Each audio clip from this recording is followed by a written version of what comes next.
Welcome आज की video के लिए। अभी हम कुछ दूसरी वीडियोस कर रहे थे तो उसमें मुझे कहा गया कि एक कैटेगरी आपने मिस की है, वो है स्किल्ड वर्क। देखें बहुत बड़ी कैटेगरी है तो शायद मैं एक वीडियो में इसका मुकम्मल तौर पर इसमें कवर नहीं कर सकूंगा, तो लेकिन आपको मैं बेसिक चीजें जो है वो एक्सप्लेन कर देता हूँ। पहली जरूरत एक स्पॉन्सर लाइसेंस, स्पॉन्सर जिसके पास स्पॉन्सर लाइसेंस होना चाहिए। और अगर स्पॉन्सर के पास स्पॉन्सर लाइसेंस है और वो लाइसेंस भी ऐसा है कि जिसमें उनको इजाजत दी गई है कि वो आउटसाइड द कंट्री किसी को बुला सकते हैं, तो उस सूरत में आप इसके एलिजिबल हो सकते हैं। मैं रिपीट कर रहा हूँ कि हर एक के लिए ये नहीं है। अगर ऐसा स्पॉन्सर है जिनको इजाजत दी गई है कि वो आउटसाइड द कंट्री किसी को बुला सकते हैं, तो उस सूरत में ये वीजा आपके लिए हो सकता है। आज चूंकि अभी नए लॉज इंट्रोड्यूस नहीं हुए हैं तो मैं पुराने लॉज के ऊपर ही बात करूंगा। आपको बताने का मकसद ये है कि कुछ चीज़ें ऐसी हैं जो मैंडेटरी हैं, जिनके बगैर ये वीज़ा नहीं हो सकता। उसमें जो मैंडेटरी चीज़ें हैं उसमें एक तो आपको इंग्लिश लैंग्वेज का B1 लेवल है, वो आपको हर हाल में पास करना है, के लिए कोई एक्सेप्शन नहीं है।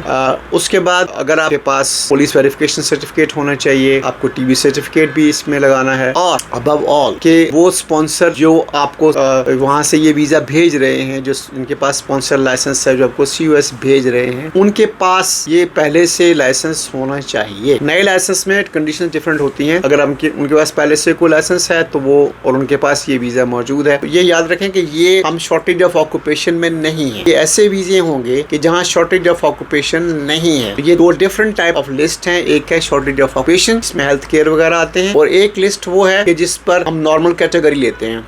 फॉर एग्जाम्पल एक बंदा है जिसका होटल है, उनका कोई और बिजनेस है और वो उनको कोई बंदे की जरूरत है और वो उनको ये परमिशन दी गई है कि वो आउटसाइड द कंट्री किसी को बुला सकते हैं, तो उस सूरत में ये वीज़ा जो है वो स्किल्ड वीज़ा कहलाता है। और कोई स्किल्ड बंदा, अच्छा अब अगला सवाल ये होगा कि कौन सी स्किल, तो ज़ाहिर है जिस किस्म का वीज़ा है उस किस्म की स्किल चाहिए होगी। फॉर एग्जांपल किसी बंदे का होटल है तो आपके पास कोई होटल का कोई एक्सपीरियंस होना चाहिए। अगर किसी बंदे ने कोई ब्रिकलेइंग का है, कोई जॉइनरी का है, या मुख्तलिफ़ किस्म के जो ऑक्यूपेशंस हैं, अगर आपको उसमें ये वीज़ा मिलता है तो आपके पास उस मुतल्लिका शोबे में कोई ना कोई एक्सपीरियंस आपके पास होना चाहिए। और फिर वही बात, इंग्लिश के बगैर नहीं हो सकता, B1 इंग्लिश तो मस्ट है। और अगर आपके पास B1 इंग्लिश भी है और मुतल्लिका जो शोबा है जिसका वीज़ा आपको वो दे रहे हैं उसके लिए आपके पास स्किल भी मौजूद है, तो आप इस वीज़े के लिए एलिजिबल हो सकते हैं। जैसे मैंने अभी कहा थोड़ी देर पहले कि ये चूँकि लॉज में कुछ तब्दीली आ रही है तो कुछ दिनों के बाद शायद ये बदल जाएगा, तो उस वक्त फिर हम एक नई वीडियो अपलोड कर देंगे according to the new rules and regulations.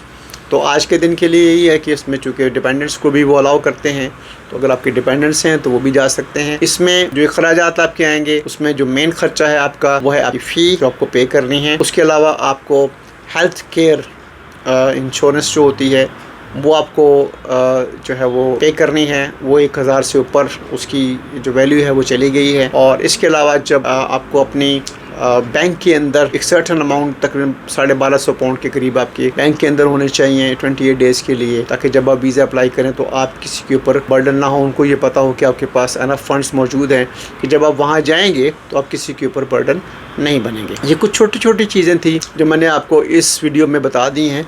As a set कि इसकी चूँकि कुछ मज़ीद डिटेल अभी आनी है और हम उस जब वो डिटेल आ जाएंगी तो एक नया वीडियो नई मालूमात के मुताबिक इसको अपलोड कर दिया जाएगा और आप फिर सुन सकेंगे कि इसमें क्या नई चीज़ें जो है वो उन्होंने इंट्रोड्यूस की हैं। एज वी हियर कि वो कुछ सैलरी का बैंड जो है वो बढ़ा देंगे और इस तरह की चीज़ें जो हैं वो आने वाली हैं।